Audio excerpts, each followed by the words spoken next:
action. Hey, welcome to Rancancook, and today Mac is helping me again. So I decided, what better way to cook, what better thing to cook today, we've got some training we've got to do this afternoon, than to cook my first meal that I've ever cooked in a firehouse. I floated in out there at Station 8. They said, hey, you know how to cook? And I said, yeah, like two things, hamburgers being one, and my mom's homemade chicken casserole. Now I call this the Cheatin chicken casserole, and the reason why I call it the Cheatin chicken casserole, it's so easy and it tastes so good that you feel like you're cheating the system. But anyway, so I'm helping Mac kind of work on his cooking skills because he's going to start floating here for long. All right, so first thing I've done, I've got about 3.5 pounds of chicken breast that I've already cut up into bite size. You can use, if you'd like to, you can use a whole chicken. You can use chicken thighs, whatever. We're just doing this for convenience. You go ahead and chunk it up into little bites like that. You can also puree it if you like it a little bit more. I'm kind of more of a chunk bite kind of person. And my mom used to cook one I used to joke with her about called Where's the Chicken casserole, because she didn't use a lot of chicken, but I was just picking at her. But anyway, today we got plenty of chicken, 3.5 pounds. So what we're going to do, we're going to take this, and we need a big mixing bowl. We're going to dump that inside. I also, before I strain that, I got probably about 12 to 16 ounces of the chicken broth out of it to kind of keep it moist. And so you're going to use, very simple, 1 large can of cream of mushroom.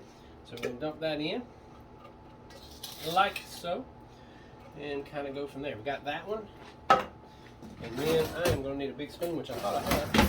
Then we're going to do the big can of cream of mushroom. You know, it's only probably sitting in a warehouse for like 10 years, so it's probably why it's stuck. I'm sure. Ain't that right, Mike? We got that, 1 big can, 16 ounces of the sour cream. Still not the healthiest, but it's still going to be good. 16 ounces of sour cream. And we're going to add just a little bit of my broth. Probably about 4 to 6 ounces of broth, maybe 8 at the most. And then we're just going to mix. Now what we're trying to do is make sure all the soups are all mixed up and the chicken's all mixed up and it's one solid piece. Okay.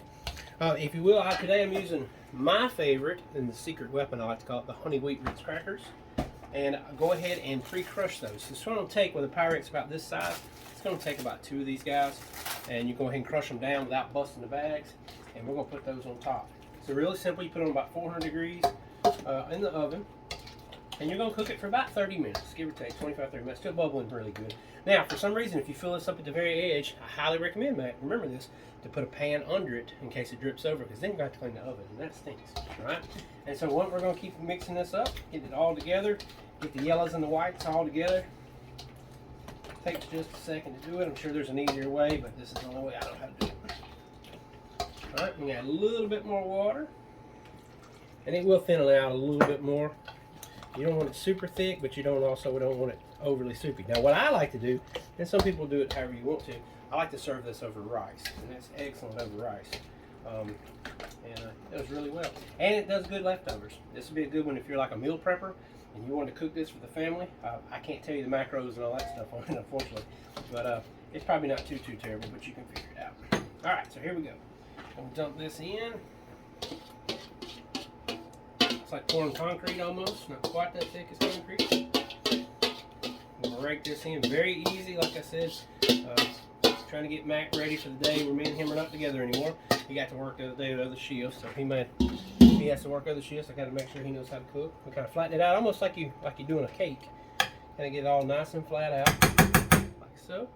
And then this is the hardest part of the whole thing. Take these guys. Now what I like to do is I'll just take a little bit and barely open the end, just enough we got a little small hole there, and I kind of do it over. Now I have my own technique. I do it over my finger, and this is how I do it. And I hit it and bump it and try to evenly cover it. Sometimes it may have to mash, sometimes I may have to open the hole up a little bit more. But like evenly covered. It's like a cracker vision right here, isn't it? Yeah, it's close. Evenly covering it. And this should cover about half of it. And if you like thicker crackers, it's good. Ain't no problem with that at all. Try to squash it down best we can. Work your way across. Just back and forth, making sure everybody gets covered nice. And then at the end, we're going to take about a half a stick of butter. We've melted it down already in the microwave. And we're going to kind of pour on the top, and we're going to cover it. Now what we're going to do is, we're going to leave it covered for about 30 minutes. Because you don't want the crackers to get too brown too soon. When they will. And then the last 5 minutes, you take that off and kind of brown them up. So So last pack here should last. The good thing about it too, you have 2 more you can snack on, so that's great. You want while you're waiting. So it's good if your kids are hungry or firemen are hungry. You get out peanut butter, get out some Ritz crackers, and all that good stuff. So Mac, how's your summer going so far? I mean, we're getting close to it. You excited for it? Pumped. He is pumped. Now, Mac likes the pool, so if you have a pool anywhere and you need somebody to go sit at it, Mac is the man for you. Right, Mac? I'm there. He's for hire. So if you don't want your pool to look like nobody's ever at it, call Mac. That's a new part-time job we just thought of. So, half a stick melted down. Just going to kind of lightly pour that over the top. Okay. And you can do pats of butter if you'd like to. It's really up to you. Now, some people do this. It's called poppy seed chicken casserole. I am not a big fan of poppy seeds. Not to mention, I don't think we can pass the opium test if we get in trouble for it. And there, voila, just like this. Take some aluminum foil, and like I said, if it was taller, then you could definitely make sure you put a pan on it, keep them boiling over. And also, too, one of the things I taught y'all before, you can always spray this if it's going to stick, but this is not, so we're good to go. And then we're going to wrap it up. I got the oven, my good old convection oven on about 400, and so when we come back to you in a few minutes, just a second for you,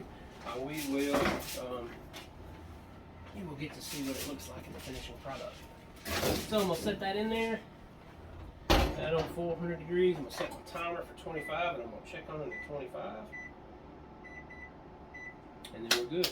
Rice is going. We're doing green beans and rice. Pretty simple meal. And then we got some, like to call it moonshine tea. I'll explain to you that because I don't make it, but I'll explain to you that later. But anyway, we're having a good day at the firehouse. Like I said, we got a little bit of training to do, and so we're trying to do something easy, and that way we don't have to cook for supper in case we're kind of tired this afternoon. So anyway, the Rancancook, and we will see you shortly.